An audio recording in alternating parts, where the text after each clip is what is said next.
Okay, we're starting another talk. I tried another subject of another talk and it just was not flowing, so I'm going to try this one.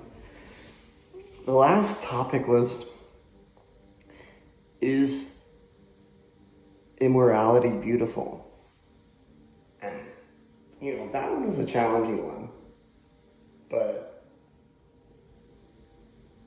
I think for this one, maybe we just do both talks. The second topic is, when there's no path, walk anyways. When things don't feel like linear progress and you just kind of plod along. So I guess I can just do a quick recap of the immorality is beauty talk, because I stopped halfway through to fix my sound and it messed up video. So I'll just do some highlights of that one. It was like a 10-minute talk. But basically you have immorality and you have beauty. And immorality you can think of as the worst kind of quote unquote sins: rape, murder, greed, smoking, drinking. And you have beauty, which is like what we call typical beauty,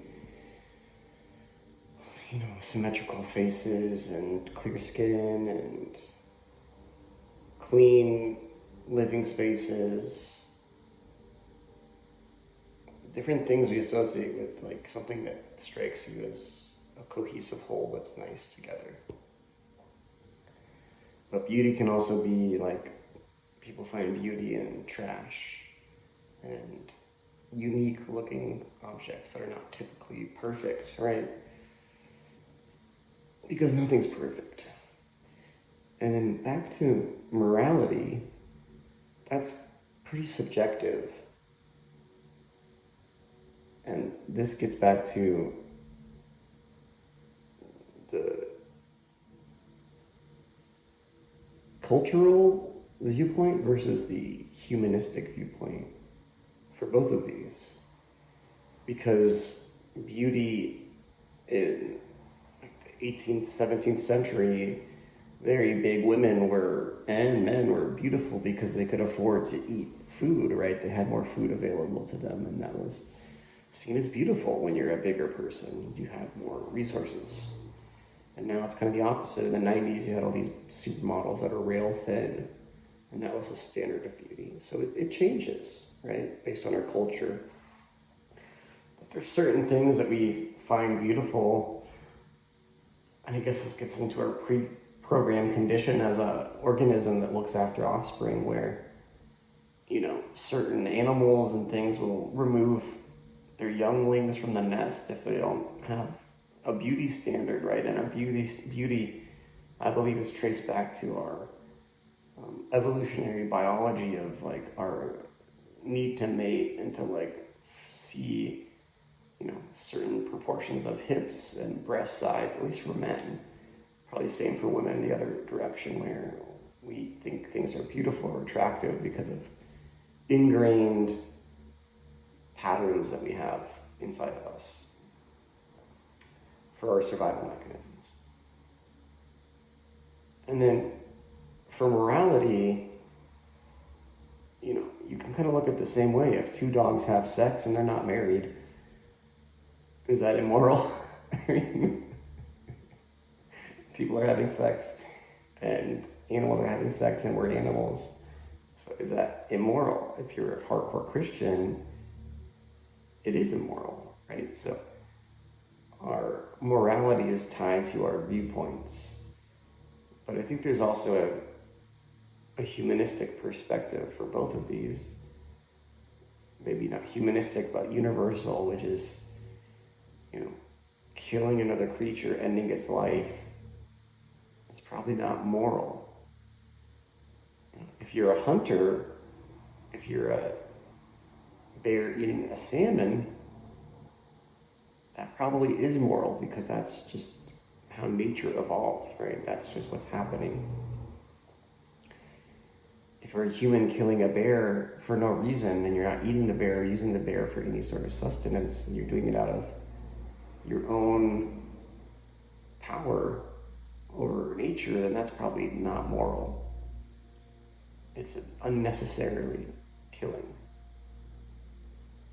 So I think morality is probably tied to doing something that's not necessary, right? And that can cause harm to another person.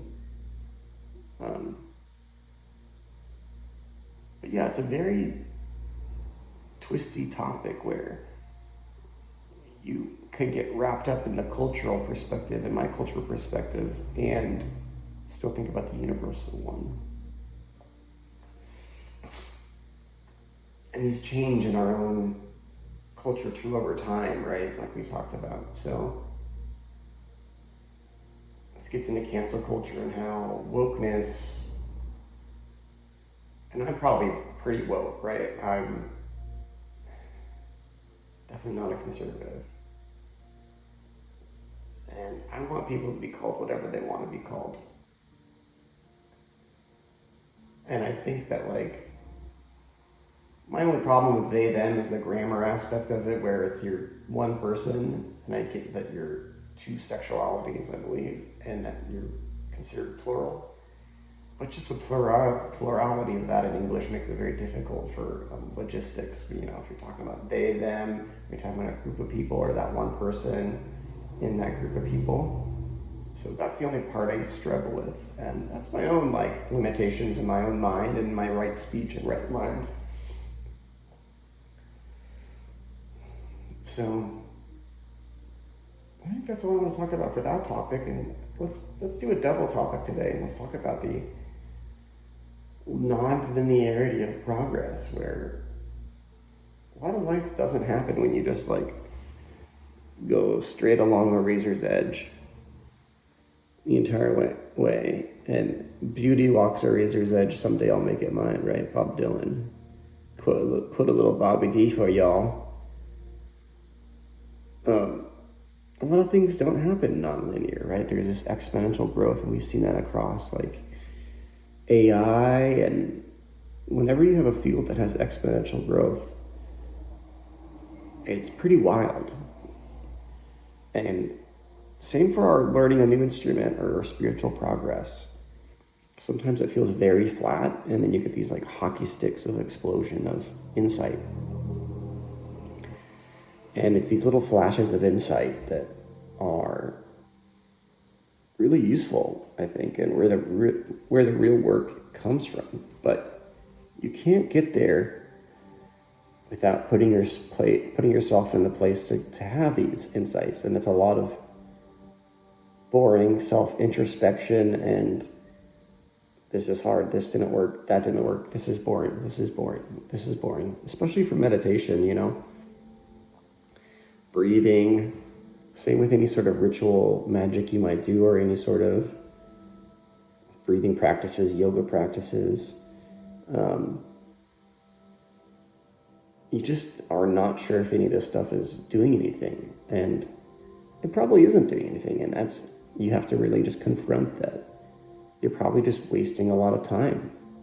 And once you get over that hump of feeling like you're wasting time and not feeling like you're going to beat yourself up for it, then you probably make progress, because you get to these real self-introspection points. Besides any sort of, like, spiritual development or whatever insights, you start looking at yourself deeply. When you quiet your mind and you think, you try to just breathe with yourself, and you're not trying to do anything or be anything. You're just breathing. Or you're focusing your will on something.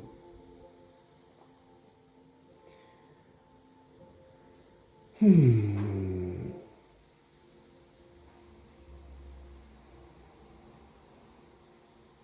we can breathe.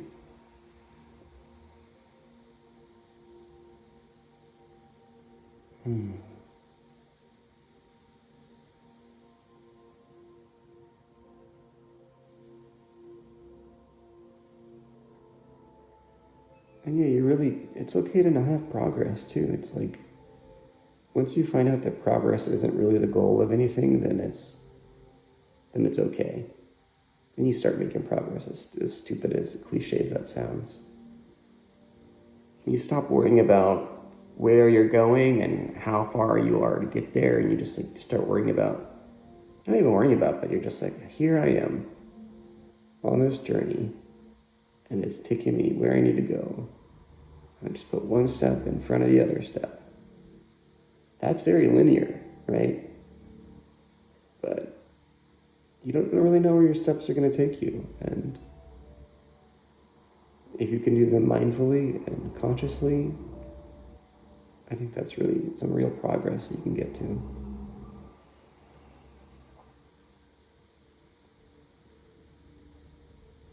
I think that's a good way to end the talk. Sayonara. Oh.